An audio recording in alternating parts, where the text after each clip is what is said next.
So here we are. We are joined once again in this thing that we do called YouTube. It's been a fucking minute. I have not been feeling myself lately. Hey, here's a cat. You guys want to see a cat? This is Spargle, which is German for asparagus. She loves it down here. Anyways, I'm stoked to be back with you guys, but been going through some stuff. Haven't been feeling it. I haven't really feel myself. I've been kind of in my head, out of my head. Been bad, been good, doing okay. But I keep fucking kicking myself and beating myself up about the fact that I've been gone for like 5 weeks from the YouTube. I've got every reason to not make videos, but as long as Wyatt XM is still making videos, I am going to counterbalance that bullshit by giving you a little bit of my bullshit. So I hope you like it. Had a couple of requests over the last couple of years, honestly. So like, I do a lot of offshoot videos, collection updates, whatever have you on my channel. But like the basic thing that we are doing here is going through my CD collection alphabetically, A to Z. And over the course of 5 years, we've gotten from A to H-O, if you're keeping track at home. And some of you loyal followers have been asking to get back into the vaults. So we are back into the vaults. And I am rusty as fuck for making videos, so I hope this is somehow worth your time. And it's probably not worth my time.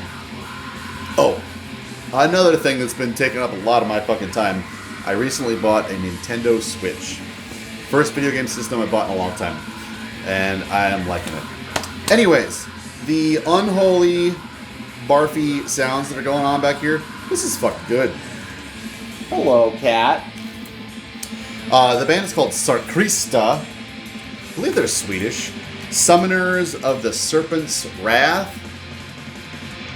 I honestly can't remember if I bought this or what. I don't know much about this band. But I really, really liked it for a minute. And ordered it, I guess. And here it is. It's really good. The riffing is really, really well thought out. There's not super original by any means. I just fucking randomly grabbed this. Where are they from?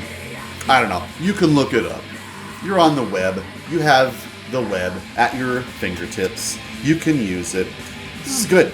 I really like the precision of the percussion going on here. And it's like, it's not too trendy or like modern. Anyway, so I'm gonna turn it up a little bit. I hope it's a good level for you. So Spargle, we're gonna talk about some heavy metal, huh? Some, but the first one in this pile, as we go from H-O to H-O, is not a metal release. But this band is known as My Glare on Honky Tonk Overlords with Sci-Fi Fish Fry demo, copy number 14. So, man, back when I was first getting into metal, somehow my friends and I found out about another metal band in Iowa. Like, there are so few metalheads back in the day in Iowa that like everybody kind of knew everybody. But my group of friends knew that there was this band called Vitamin Turnum from Ottumwa who had a CD out on Wild Rags, I believe it was. And we just thought that was the weirdest thing, that there was like a corpse-painted black metal band from Iowa, Ottumwa of all places. And so that was a thing. And then I also found out that friends of that band or members of that band were also in a band called Captain Three Leg, which at that point I think were a pretty notorious grindcore band. That band has gone on to have one of the most illustrious discographies of all sorts of different styles that I'm not well versed in whatsoever. So if grindcore is off the mark, then I apologize. because they've done a shit ton of styles and releases over the years that I don't even know what they've been up to. So anyways, I believe it was Halloween night 2000, I think. Maybe this would tell me some secrets. Let's just say 2000. I put together a Halloween show with a ton of local bands, but I really wanted to have somebody like out of town that was like really gonna bring the heavy, because there wasn't really much like heavy going on at that time other than my band Cannibal Horse, which was just a weird noise thing that was insane. Actually, I have video from that night. I think I can put a link down below for it. I'm not sure if it's on YouTube. Probably, maybe. It's got me singing in the band, whatever. So I tried to get Captain Three Leg to play that show, and they said, I'm sorry, Captain Three Leg is on ice, we are done. But I had this other thing going on called Honky Tonk Overlords, and if you wanted us to play, we'll do it. So I said, yeah, let's do it. I didn't know. I was like, just want to kind of meet you guys and see what you're all about and play a show, have fun. And it was at a Hiawatha Community Center. That's where it was. So they brought their band up. It was really, really fun to have like such a diverse, contrasting styles of over the night. It was a great night. It was a very memorable night, and they were a part of it. And I don't know what they thought of us Cedar Rapids kids back then. But so this is a CDR demo, folded paper. Andy went on to do, I'm not sure if Andy was doing Mortville Records at that time, this time, or not, but not long after that. He started, before or after that, he started up Mortville Noise, and has gone on to put out a shit ton of pretty high quality grind, noise, hardcore kind of releases, discographies from lots of kind of underground, well-known bands of all walks of life. And that's kind of cool to have that like coming out of Iowa. So this is just like hillbilly, rock and roll, kind of surf, country, punk kind of stuff. It's not like I've put this on in the last 12 years by any means, of course. But I remember thinking this was pretty cool. Like, to have this kind of fall into my lap by way of that show was fun, because I wouldn't have ordinarily had any way to find out about this kind of thing, I guess. I am a really big fan of bands like Shadowy Men on a Shadowy Planet, who did the theme song for Kids in the Hall. I love that band. Like Space Cossacks is another surf band that I kind of like. I kind of like surf instrumental stuff, if you want to call it that. It's a little more like non-traditional, I guess. So this is kind of like that. Let's move on. Next, we've got... Man, I'm really blind on a lot of these, so I apologize. I hope you're just pleased as punch to be watching me talk this shit again. I've probably listened to this about 2 or 3 times, and I was impressed with it each time, but I haven't gone back to listen to this since, I think. The band is called Hordegard. There's a couple of double A's in there or something, if you're keeping track at home. Kveldskved is what it's called. And the price on this bad boy was $6.66. Can you believe that? That's pretty crazy. This band is from Norway. I want to say it's a solo project. It's one of those bands that I think has something like 16 albums in the last 3 years or something like that. So I couldn't speak at all about any of the other releases. This is a compilation of Hordegard songs from the newer and older time. Don't like it? Fuck you. Anno 2007. Apparently it had some conflicts with some folks. I don't really remember this. Like, I remember listening to this and liking it, but thinking, Norway, I wouldn't have guessed. So this isn't really, I don't think, gonna sound like a Norwegian black metal thing. Honestly, I kind of thought it was a American band, if I'm remembering that right. I think this label, Misanthropic Spirit Records, and Azermadoth, which I'm somewhat familiar with, out of Mexico.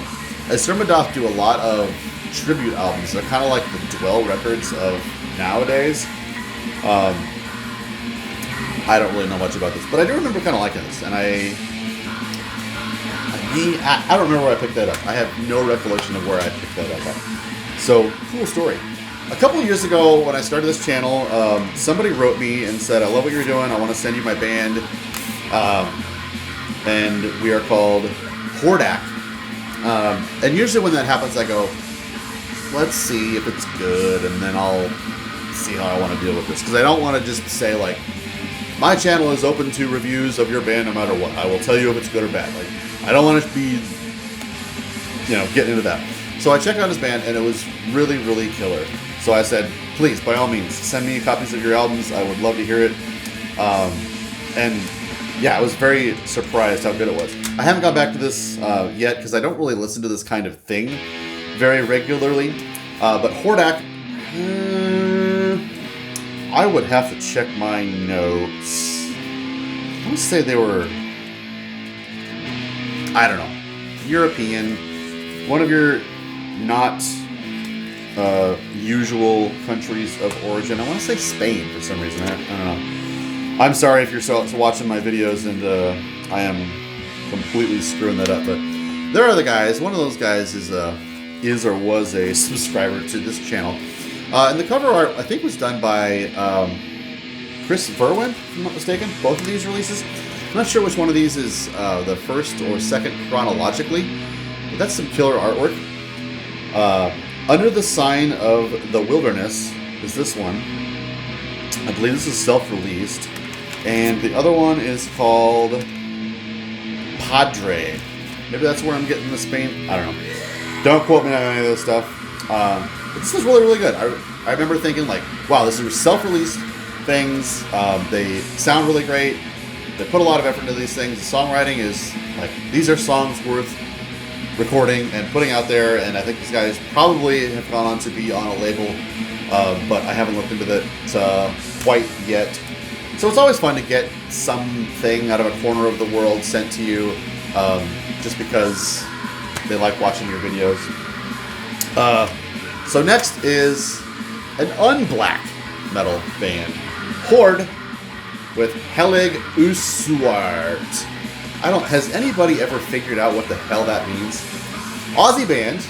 By the way, one of the only reasons I'm shooting this video tonight is because Simon fucking Miller is twisting my neck to make me shoot this fucking video. Ugh. Christian. I don't like Christians. Black metal band from Australia. Row Productions put this out. That guy is in Mortification. And this is a weird version. I don't think this is actually on Discogs, but I promise you I have had this copy for at least 20 years, and it rips. So a lot of people, I think, kind of think of this as like a response to 90s Norwegian black metal. We got a bug down here, hey buddy. And it is very much so. Like, fidelity-wise, production-wise, recording-wise, it sounds very on par with your Under a Funeral Moon. It's got that super buzzy, raw, grim black metal tone.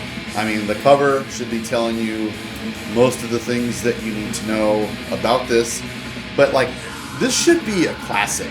If this were released on Peaceville, maybe Necropolis, some cool label that, I don't know, if they weren't Christians, I'm not sure if I'm buying that. I think this is a real big troll situation here.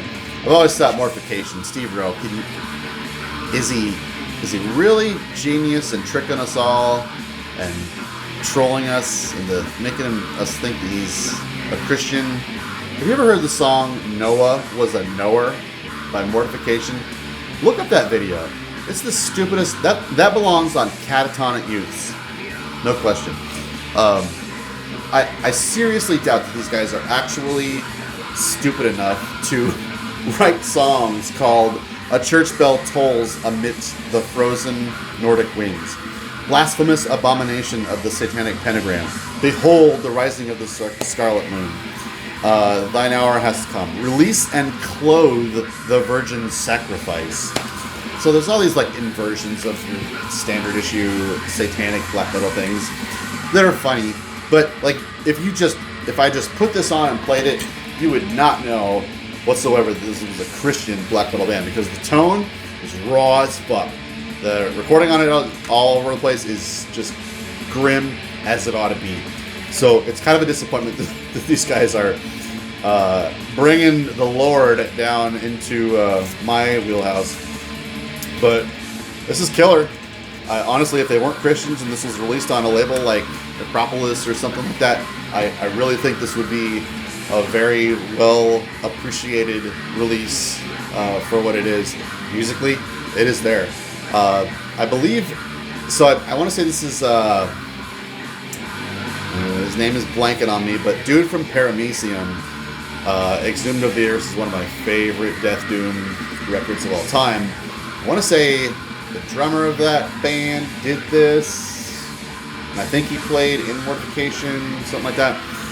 Anyways, if you haven't heard this, and you're interested in a kind of a underappreciated gem of black metal 90s, Horde, Helge, Uswart. It's like fake Norwegian, I guess? I don't know. Anyways, what is this? Oh, okay. I've probably played this once or twice. Horrid. This is not the Horrid that I think you may be thinking of. This is, I think, a Russian band. I want to say. The album is called Rising from the Hidden Spheres. And I just kind of see this in the depths of a lot of kind of cheap death metal distros. And I just saw it so much, and I wound up listening to it, and I was like, you know what? I'm going to pick that up for $5 or something. I might have gotten this from like Paragon or something like that a couple of years ago. But the album is called Rising from the Hidden Spheres. I think I already said that. Man, I'm getting rusty. But I want to say these guys had another album that I thought was a little bit better than this one, but I'm just kind of making stuff up here. Death metal from Russia, pretty good. That's probably about all I can offer you on this episode of whatever the fuck this is. Who are they paying homage to? Any guesses? No, it's not Smash Mouth. Alright, moving on. This is so good. I am bringing you the good stuff. So, ignore this album cover. This is a reissue album cover that is fucking terrible. Yeah, drink that in. So the band's called Horrified. This is a Greek black metal classic that doesn't get enough love. The original cover is awesome. I believe it's H.R. Geiger. I'll put it right here. But OG copies are really hard to come by. This... Come on! We're better than this, guys. Fucking better than this, guys.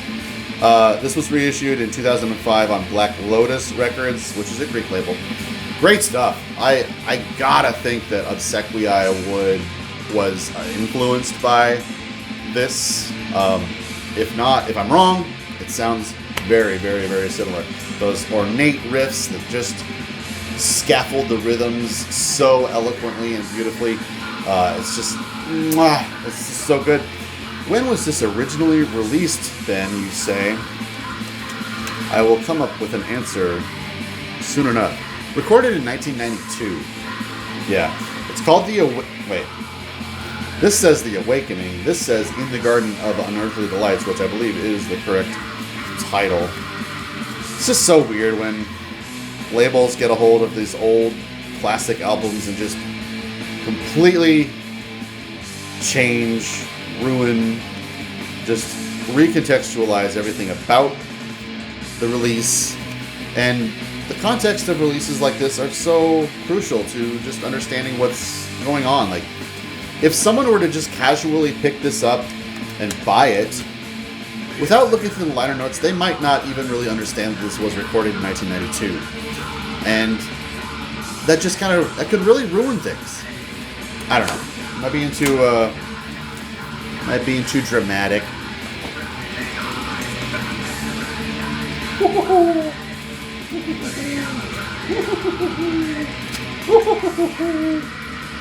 Look at that cute cat. She licks her lips when she's worried, and she's usually worried when I pick her up and hold her upside down.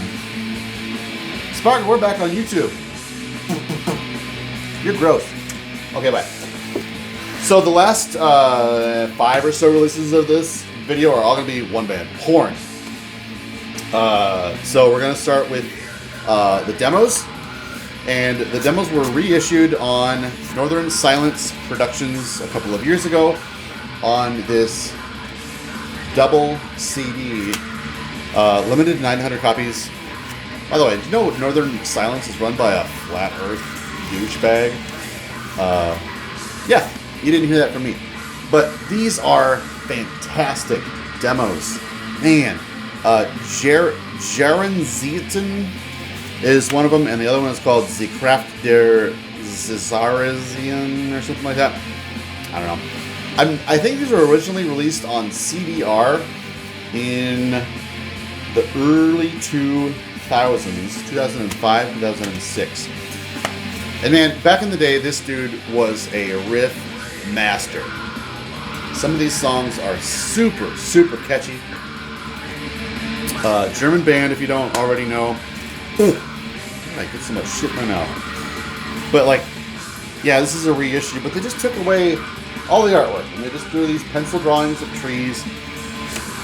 And again, it's fine. It looks okay. Doesn't take your breath away or whatsoever or whatever, but killer releases. And I'm happy that somebody picked these up and did reissue them. I gotta think, people don't seem to understand how good early Horn was.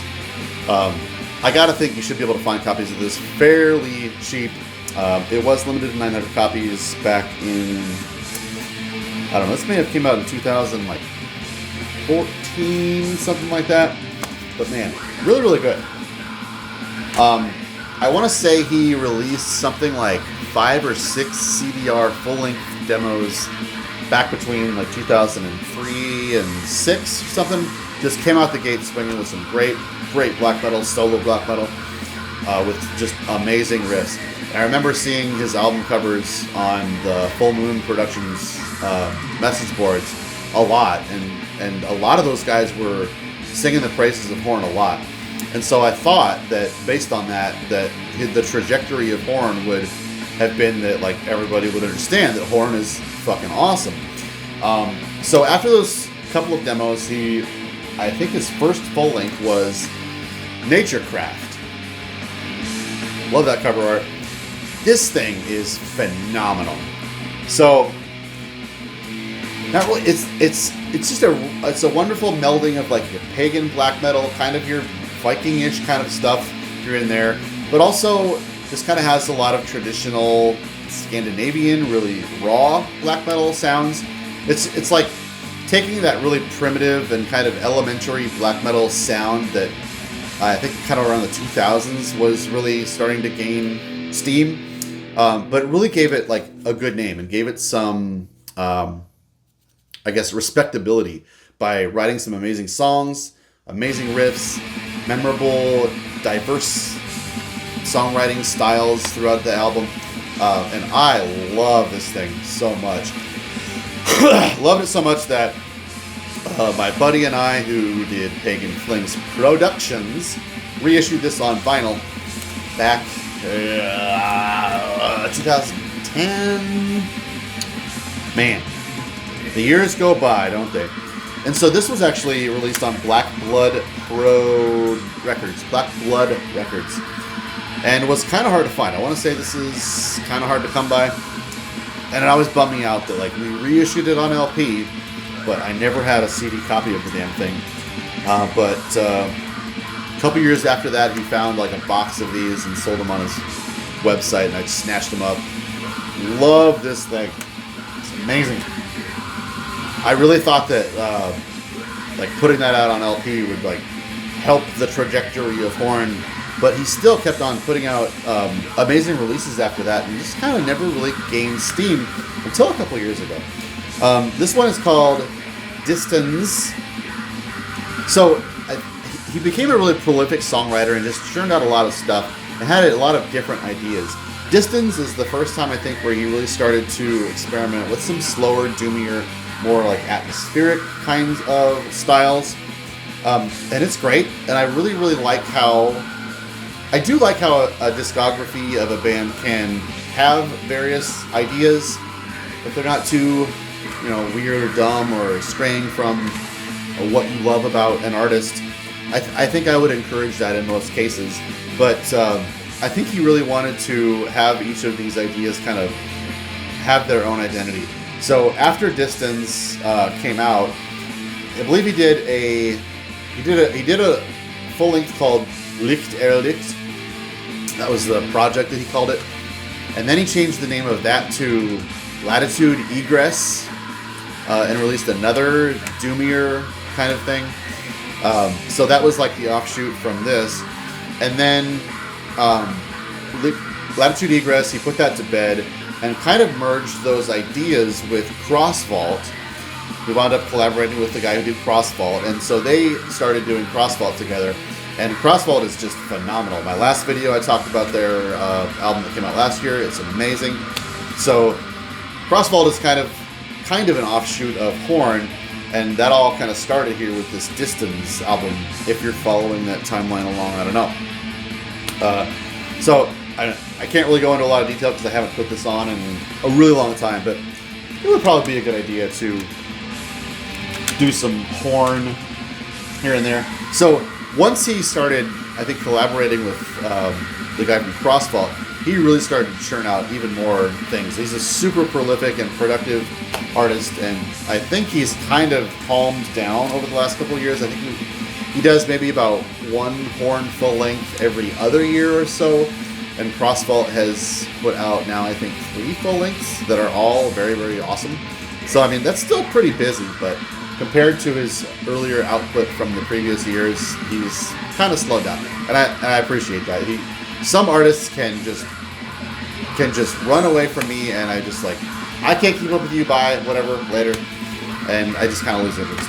So after that, he kind of started to mature in style, and the sound quality kind of improved.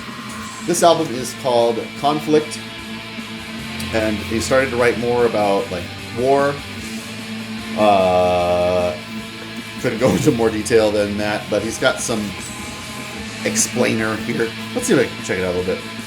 This piece, by the name of Conflict, lies in a framework that before had been referred to as the self-sacrifice on the altar of duty, as a virtue of men of the past and those to come, those devoid and those... I'm not... whatever. Cool war stuff, black metal. Dig it, bang your head. This one is called Feldpost, and this is kind of more further along that idea of a man going out to war and missing his family. And this album, I think, is written as a series of letters that he's written to his family back home. That's some neat artwork there. So it's kind of neat to see him just kind of start out with kind of a bare bones black metal kind of thing, and kind of develop a style and a theme to his stuff. And then we have here Termamang. This is when this is still Northern Silence. He now is, I think, working with Iron Bonehead. Is that right? Yeah, Northern Silence. I believe this is the last one that came out of Northern Silence. This is a really, really special release for me, because my what the fuck? Come on. Get going.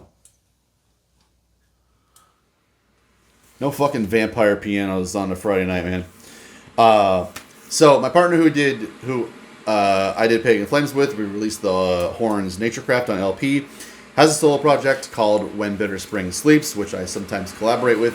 He did a debut album, Coven of the Wolves, and he sent a copy of that album to Nicholas, who does Horn. And he was so impressed with one of the songs from that he wanted to cover it on this album.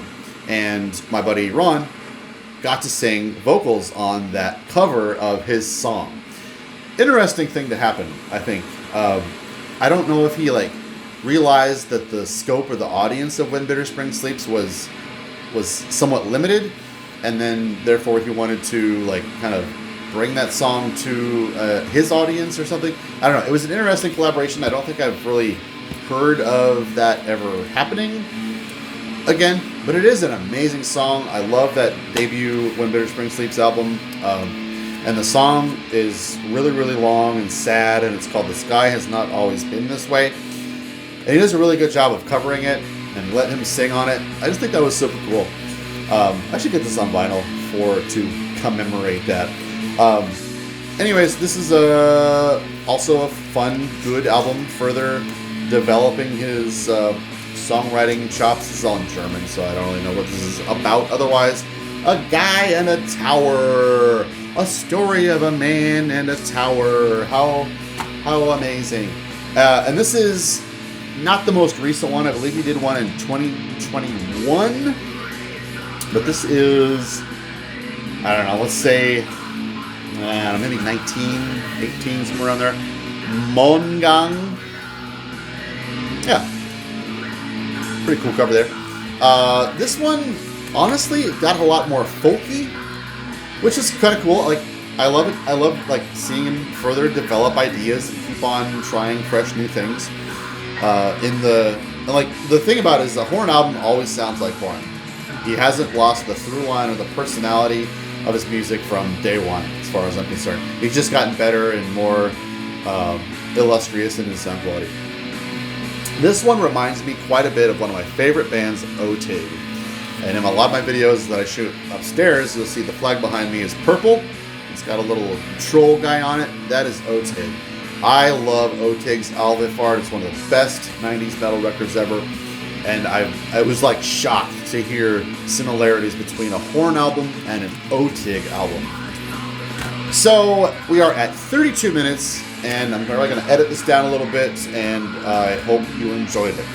From the Vaults, episode, I don't know, are we around like 62 or something like that?